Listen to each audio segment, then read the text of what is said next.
करते हैं तो आपकी फ़ीस ना के बराबर होगी, मात्र 5 से 6 हज़ार के आसपास आपका, और वो भी आपकी स्कॉलरशिप के रूप में वापस हो जाती है। अगर आपकी रैंक अच्छी नहीं आती या आपके मार्क्स अच्छे नहीं आते या आपकी चॉइस है प्राइवेट कॉलेज से बीएड करने की, तो आपकी जो फ़ीस होगी वो होगी 55 से 60 हज़ार के आसपास। आपकी जो स्टार्टिंग जो फ़ीस होती है वो होती है 51,250, और इसके अलावा जो आपका कुल मिला के एक्स्ट्रा जो फ़ीस होती है वो आपकी 5 से 6 हज़ार वो और ले ली जाती है। तो कुल मिला के 55 से 60 हज़ार आपकी ये फ़ीस हो जाएगी प्राइवेट कॉलेज की। इसके बाद यहाँ पे बात करते हैं कि जिसका रैंक अच्छा आता है, मार्क्स अच्छा आता है, उनको फ्री सीट जो है प्रोवाइड कराई जाती है।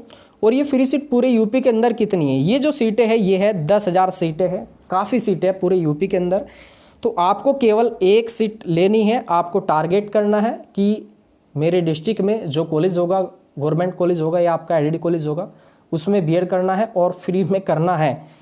तो आप अपना सेल्फ स्टडी ज़्यादा से ज़्यादा करें और अभी से पूरा टारगेट बना के रखिए कि मेरे 4 सब्जेक्ट है, ये है और ये सिलेबस है, उसी के अकॉर्डिंग तैयारी करिए, आपको कोई नहीं काटेगा, आप आराम से निकाल ले जाओगे अपना फ्री सीट। देखो तो सीटों की कोई कमी नहीं है।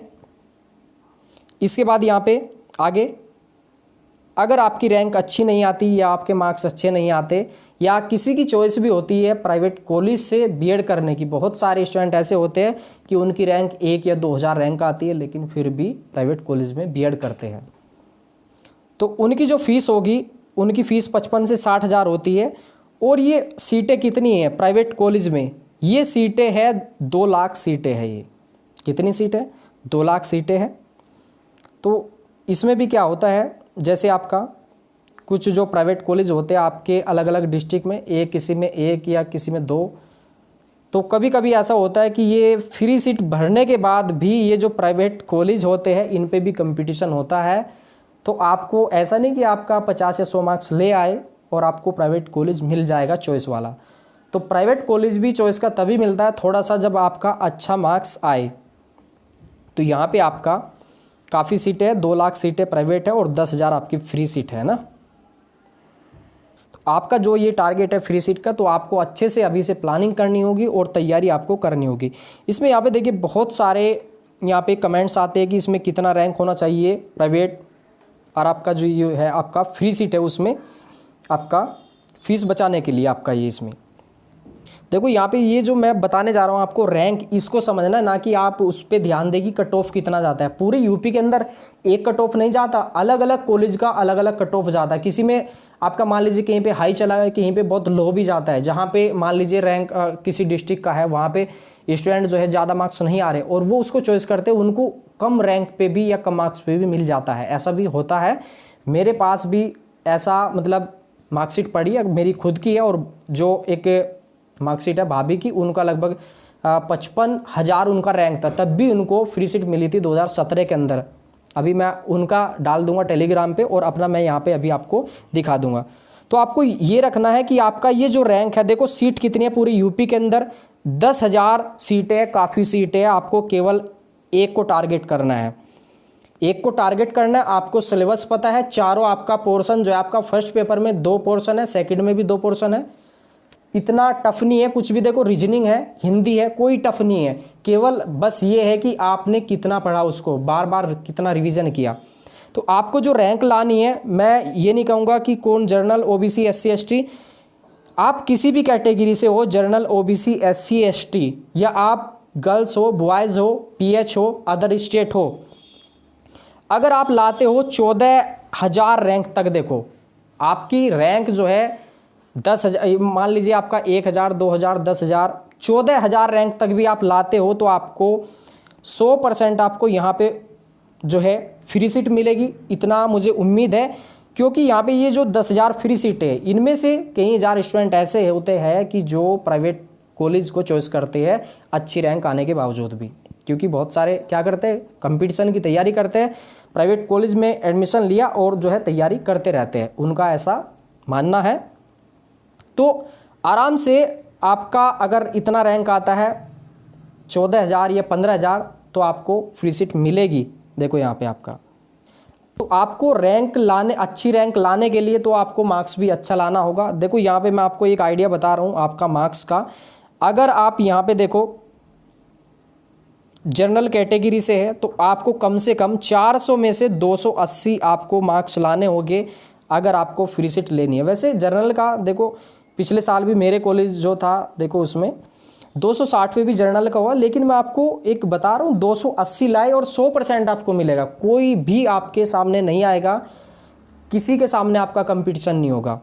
तो आपको 280 मार्क्स कम से कम लाना है, इतना तैयारी करके चलना है आपको। देखो इसके बाद यहाँ पे अगर आप ओबीसी से हो तो ओबीसी को कम से कम 270 मार्क्स लाना होगा अगर आपको फ्री सीट लेनी है। इसके बाद यहाँ पे एससी में भी 265 कम से कम 265 आपको मार्क्स लाना होगा। इसके बाद यहाँ पे एसटी में कम से कम 260 या आपको 65 मार्क्स आपको लाना होगा अच्छी रैंक के अंदर आने के लिए।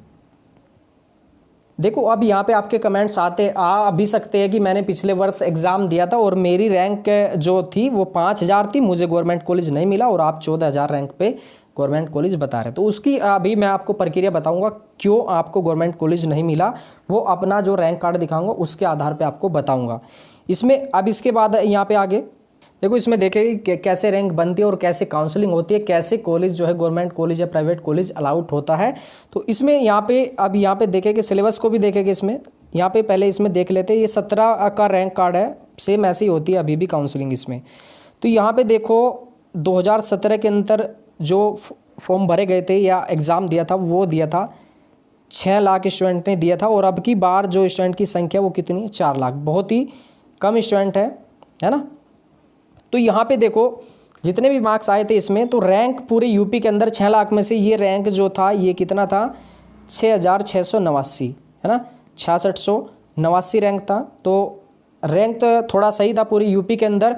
इसमें ये था स्टेट रैंक, यानी कि स्टेट रैंक का मतलब ये पूरे यूपी के अंदर आपका इसमें कैटेगरी नहीं देखी जाती, एससी एसटी जनरल ओबीसी कुछ नहीं देखा जाता इसमें। तो आपकी जो काउंसलिंग होती है वो होती है आपकी स्टेट रैंक के आधार पे। मान लीजिए अगर आपकी रैंक है 10,000 के अंदर तो आपकी जो काउंसलिंग होगी वो पहले दिन होगी।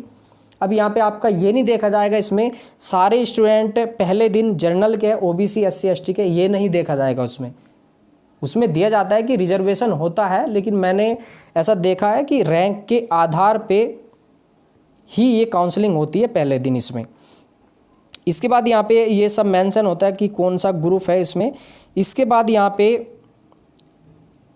जैसे आपकी काउंसलिंग होती है पहले दिन वेरिफिकेशन होता था उसमें, देखो यहाँ पे वेरिफिकेशन करवाना होता था सेंटर पे जाके, लेकिन अब क्या होता है अब होती है आपकी ऑनलाइन काउंसलिंग, तो अब और भी अच्छा है उसमें। अब यहाँ पे देखो ये है कि मेरी ये जो स्टेट रैंक 6000 थी तो मैंने जो कॉलेज चॉइस किए थे देखो किस तरीके से मैंने किए थे। ये मैंने 6 कॉलेज चॉइस किए थे। ये पहला कॉलेज डीएवी मुजफ्फरनगर, इसके बाद ये मेरठ का था। इसमें मैंने 3 डिस्ट्रिक्ट के कॉलेज चॉइस किए थे इसमें कुल मिला के। तो अलग अलग डिस्ट्रिक्ट में भी आपको कॉलेज चॉइस करने चाहिए इसमें। तो इसमें मान लीजिए कितना रैंक था 6000 के आसपास में ये रैंक था, तो मैंने कॉलेज चॉइस किए, यानी कि इसमें ये पहला कॉलेज ही मुझे जो है मिल गया था। अब देखो पहला कॉलेज किस आधार पे मिला, इसमें मान लीजिए इसमें चॉइस किया 200 स्टूडेंट ने चॉइस किया, मान लीजिए उसमें मैं भी हूँ इसमें या आप भी हो, 200 ने चॉइस किया इसको। अब सीटें कितनी है इसमें 60 सीटें हैं इस कॉलेज में। तो ये 60 सीटें किसको मिलेगी, जो इसमें अच्छे मार्क्स होंगे या जिनकी रैंक अच्छी होगी, जो ऊपरले टॉपर हो गए इन 200 में से 60 उनको ये दे दिया जाएगा। बहुत मतलब ईजी प्रक्रिया है ये इसमें। अब मान लीजिए यहाँ पे पहला कॉलेज नहीं मिलता तो क्या होता, इसमें यहाँ पे देखा जाता कि आपके कॉलेज में जो दूसरा कॉलेज आपने चॉइस किया इसमें कितने स्टूडेंट हैं और आपकी यहाँ पे रैंक उनके हिसाब से कितनी आ रही है। मान लीजिए यहाँ पे कंपटीशन होता और यहाँ पे भी मेरे मार्क्स कम रह जाते तो ये भी मुझे जो है कॉलेज नहीं मिलता। इसके बाद थर्ड ऐसे ही होता आपका, थर्ड में फिर कंपटीशन होता, यहाँ पे भी मुझे नहीं मिला मान लीजिए। इसके बाद चौथा यहाँ पे भी मुझे नहीं मिला। इसके बाद यहाँ पे 5वें कॉलेज में यहाँ पे मान लीजिए मेरे मार्क्स अच्छे हैं और की अपेक्षा, तो मुझे यहाँ पे कॉलेज मिल जाता। तो आपको ये कॉलेज इसलिए चॉइस कराए जाते हैं कि आपको रैंक के आधार पे कोई ना कोई कॉलेज आपको मिल जाए।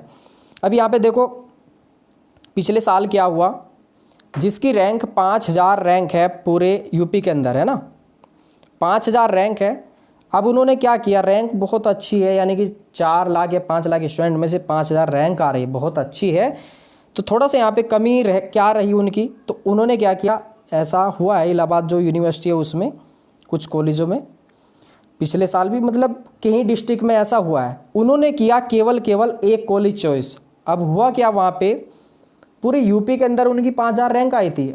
अब हो सकता है कि जो इलाहाबाद यूनिवर्सिटी है वहाँ पे जो कॉलेज है, अब कंपटीशन इस कॉलेज में इतना ज़्यादा हो गया, उनका वहाँ पे नंबर नहीं आया और उन्होंने कॉलेज कितना चॉइस किया था, केवल एक, और यहाँ पे उनको गवर्नमेंट कॉलेज नहीं मिला। तो अब उनके पास केवल ऑप्शन जो बचेगा, बाकी उन्होंने कोई चॉइस नहीं किया, तो उनके पास जो ऑप्शन रहेगा केवल प्राइवेट का रहेगा। यानी कि अच्छा मार्क्स लाने के बावजूद भी उनको प्राइवेट कॉलेज मिला, क्यों, इस गलती की वजह से। तो आपको ज़्यादा से ज़्यादा कॉलेज चॉइस करने हैं। देखो इसमें जो काउंसलिंग के बाद जो कॉलेज अलाउट होता है उसमें, यानी कि यूनिवर्सिटी की तरफ से, अब यहाँ पे देखो यहाँ पे जो कॉलेज अलाउट हुआ था वो स्टेट रैंक के आधार पे हुआ था इसमें। तो इसमें जो जर्नल रैंक कितना था 6689, और यहाँ पे कैटेगरी रैंक जो था वो था 3188, यानी कि 3188 था। लेकिन जो काउंसलिंग होती है वो आपकी कैटेगरी के आधार पे नहीं होती, वो होती है पूरे यूपी के अंदर आपकी, यानी कि जर्नल आपकी रैंक के आधार पे आपकी काउंसलिंग होती है। इसके बाद यहाँ पे आपका देखो ओबीसी से, यानी कि जो हम थे इसमें ओबीसी से थे। इसके बाद यहाँ पे अलाउटेड कैटेगरी, यानी कि जो सीट अलाउ हुई थी वो हुई थी जर्नल से आपका। तो अगर आपके मार्क्स अच्छे हैं तो आपको ये नहीं देखना कि आप जर्नल ओबीसी एससी एसटी है, तो आपको अच्छे से आपको कॉलेज मिलेगा गवर्नमेंट, ये पक्का निश्चित है। इसके बाद यहाँ पे कुछ जो फीस होती है कि फ़ीस कितनी होती है गवर्नमेंट कॉलेज की, तो यहाँ पे देखो ये 3117 रुपये ये कटा था। इसके बाद लगभग कॉलेज जो फीस थी लगभग वो केवल 2000 के आसपास थी। तो कुल मिला के आपकी तो ये जो फीस थी गवर्नमेंट कॉलेज की 5000 के आसपास था कुल मिला के। तो मुझे आशा है कि जो मैंने आपको प्रक्रिया बताई, आपको रैंक, आपका मार्क्स और आपका जैसे कैसे आपको गवर्नमेंट कॉलेज आपकी कैसे काउंसलिंग होती है, कैसे गवर्नमेंट कॉलेज मिलता है। देखो जर्नल के आधार पे आपकी जो काउंसलिंग होती है वो आपको ध्यान रखना है उसमें। तो आपकी पूरी प्रक्रिया कंप्लीट हो गई है, केवल आपको बस अपना तैयारी करनी है फोकस करके। देखो ये आपका सिलेबस है, मैं हर बार वीडियो में आपको बताता हूँ कि आपको ये सिलेबस आपके पास रहना चाहिए, केवल माइंड में आपका ये रहना चाहिए, आपका टारगेट जो है आपका रखिए उसको और अच्छे से तैयारी करिए। देखो यहाँ पे जीके के लिए आपके पास सबसे पहले आपकी बुक हो, उसके बाद आपका कुछ यूट्यूब चैनल भी है, वहाँ से भी आप हेल्प लीजिए। हमारे चैनल से आपको हेल्प मिलती है, यहाँ से लीजिए। अगर कोई और चैनल है अच्छा तैयारी करा रहा है वहाँ से हेल्प लीजिए।